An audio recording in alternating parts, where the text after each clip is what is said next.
നാളെ മഹിഷറിൽ ഒരു സമയമുണ്ട്. അള്ളാഹു സുബ്ഹാനഹു തആല വിധി നിർണയം നിർത്തിവെക്കുന്നൊരു സമയം. ആ സമയത്ത് ആര് പരാതി അള്ളാഹു സുബ്ഹാനഹു തആല കേൾക്കൂല. വിധി നിർണയം നിർത്തിവെക്കും. എല്ലാവരും പാപഭാരത്താൽ മുങ്ങി നിൽക്കുന്നൊരു സമയം. ഒരു ചാൺമുകളിൽ സൂര്യൻ ഉണ്ടാവും ഇവിടെ കത്തിജ്വലിക്കുന്നു.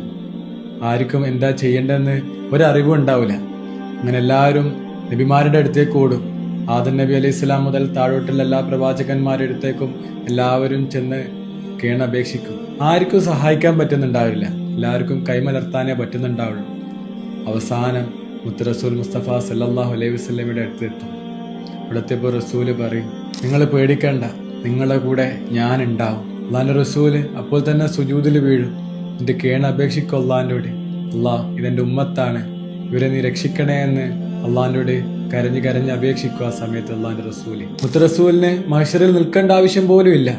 സ്വർഗം പോലും അള്ളാഹിന്റെ റസൂലിന്റെ പേരിലാണ്. എന്നിട്ടും ഉമ്മത്തിന് വേണ്ടി അള്ളാഹിന്റെ റസൂൽ അവിടെ നിൽക്കും. ഓരോ മനുഷ്യന്റെയും അഭിഭാഷകനായിട്ട് അവിടെ നിൽക്കും. നമ്മൾ ചിന്തിക്കേണ്ട ഒരു കാര്യമുണ്ട്, എത്ര മനുഷ്യന്മാരാണ് അവിടെ ഉണ്ടാവുക എന്നുള്ളത് നമുക്ക് എണ്ണിത്തിട്ടപ്പെടുത്താൻ പറ്റൂല. അവർക്കൊക്കെ അള്ളാഹിന്റെ റസൂല് ഒരു അഭിഭാഷകനെ പോലെ നിൽക്കും. എന്നിട്ട് വിധി നിർണയം നടത്തുമ്പോൾ അയാൾ പാപിയാണെന്ന് കണ്ടാൽ അള്ളാഹിന്റെ റസൂല് അള്ളാഹിനോട് കേണപേക്ഷിക്കും, അള്ളാഹ് ഒരു കാരക്കയോളം ഈമാനെങ്കിലും ഉണ്ടെങ്കിൽ ഇയാളെ നീ സ്വർഗത്തിലേക്ക് കാറ്റണേ, ഇതെന്റെ ഉമ്മത്താണ്, ഇതെന്റെ ഉമ്മത്താണ്.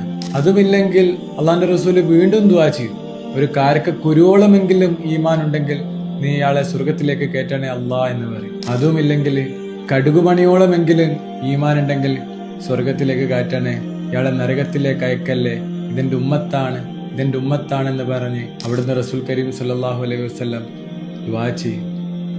ഉമ്മത്തിനെ ഇത്ര സ്നേഹിച്ച ഒരു നേതാവ് വേറെ ആരാ ഉള്ളത്?